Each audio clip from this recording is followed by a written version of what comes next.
Okay, so hopefully you can see me.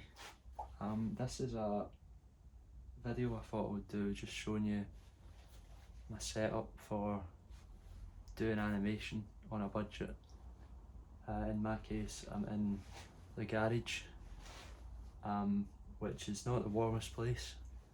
We've got a few leaks in the roof, thankfully over that side, so not near my laptop or anything, but yeah, so I'm just thought I'd show you what I'm currently up to, and hopefully some of you might find it interesting or educational. Right, so I'm on the last shot, the very last shot of this client project that I'm working on, and as you can see I'm reusing this guy who was in a short film that I made a few years ago. Thankfully the client liked my stuff and he wanted me to use this, so I'm more than happy to bring him out of retirement and he can do one last acting job.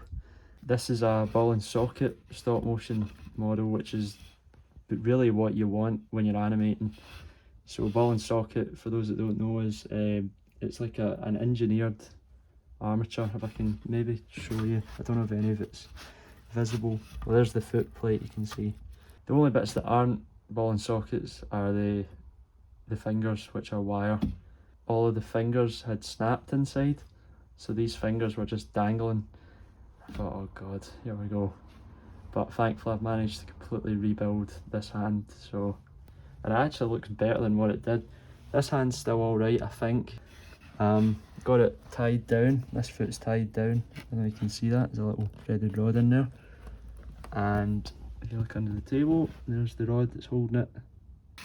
As you can see, I've got all these little holes drilled in the table. This is basically where his foot's going to be. Green screen is 2 bits of plywood painted green, and it's a special colour of green. I can't remember. There it is there. I got that mixed in B&Q. Much better than using fabric green screen, because with fabric green screen you run the risk of, you know, little creases showing, and which makes it a bit more difficult to key out in post. Whereas with this you've got a nice flat background. And of course the lighting is down to that as well, and as you can see I've got 4 lights, one here, 2 up here on the green screen rig, a desk lamp here as well, all the LEDs all hooked up to the extension or this plug socket here. You don't want to be running anything off the batteries, lights, cameras, laptops, nothing, because of course if you're running it off a battery and you're spending a good few hours animating, that battery's going to die. So that's all of this side I think covered. I've got just a MacBook which has Dragon Frame on it, an older version of Dragon Frame. I've not upgraded it yet to the, I think we're on Dragon Frame 5 now. This is free that I'm using.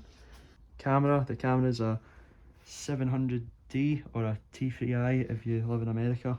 35mm prime lens. The quality of the image that I'm getting from this lens is incredible. It's so sharp.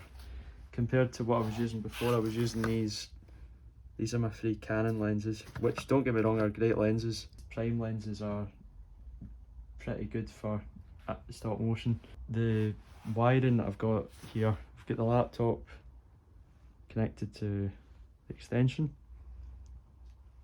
We've got the camera connected to the extension. This is not running off the battery. This is I think it's an AC adapter they call it. So that's powered, that's fine, that's not going to die on me. And yeah, so apart from that we've just got a USB adapter into the micro USB port, and in this we've got my camera, a mouse and the Dragon Frame keypad, so I can take pictures using this rather than having to go to the laptop and press buttons. And obviously my new laptop stand, because I used to have the laptop quite low, and of course spending hours doing this, you're definitely gonna get a sore back by the end of it. So now I can actually stand up straight while working on this, which is great. Little things like that make it so much more easy to do. The tripod that I'm using, I don't have any sandbags. Usually we'd put sandbags on this to weigh it down so that you don't, you know, budge it, or because the last thing you want to is knocking this when you're animating. So what I've done is I've hot glued it to the floor. I don't know how strong this is because it does seem to have stuck, but it's not obviously a permanent fixture. Hot glue just peels off. Yeah, hopefully it at least stabilises it a little bit.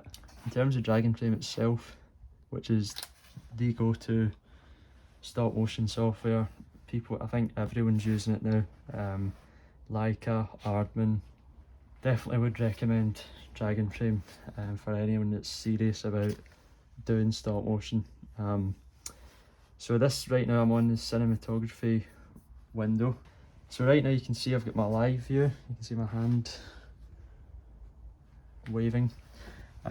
This is where you basically adjust your image before committing to animating. So you can see all my camera settings down here. Got a 1 second shutter speed, which helps eliminate flicker. Got a nice low ISO at 100. This here, the picture style, I've got it, you'll see it's on user 1. User 1 is a setting that I have on my camera. It's a plugin that I installed in this called CineStyle, which basically gives you a nice flat image, which if I just press one of these test images, but it gives you a really nice flat image so that when you come into edit, you can control a lot more. If I had this on, I'll do a wee comparison. I'll take a test photo. Right, so there's the test photo there of this. You'll see that everything's kind of very less contrasty. That's the best way I can describe it. If I change this, or even neutral, I'll do neutral because a lot of people do use neutral. That's a better comparison. I'll take another photo. So there's CineStyle and there's neutral. You can see the difference. So you definitely want to have it on CineStyle. A plugin like that is so ideal when it comes to editing and colour correction and things like that. Happy with the quality of the image just from that test photo. Of course you can go in and do things like you can zoom in, you've got your masks for 16:9, things like that.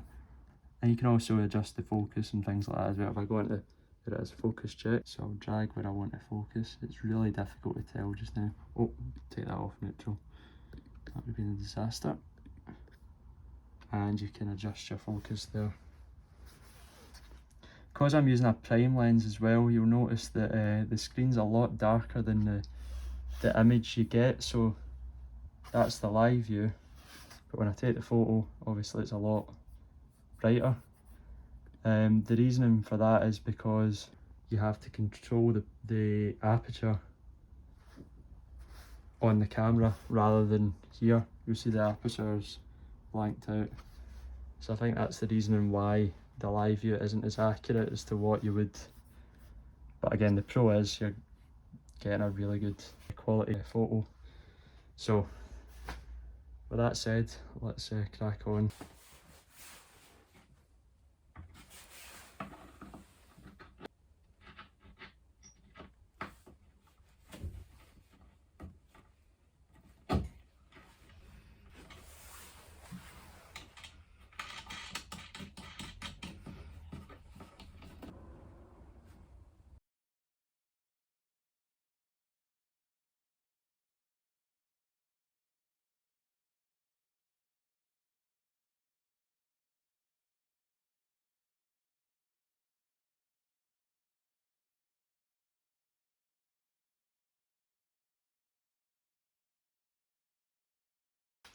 Right, so that is me finished. It's turned out pretty good. So there we go. When it comes to exporting the files, I'm exporting it as an image sequence, which I didn't do previously, because with image sequence it's basically exporting it as separate images rather than a movie file, and you're going to get better quality out of that. And the good thing is when you put it into After Effects, it literally, you only need to click one of the pictures in the folder. So here's the folder there of all each frame.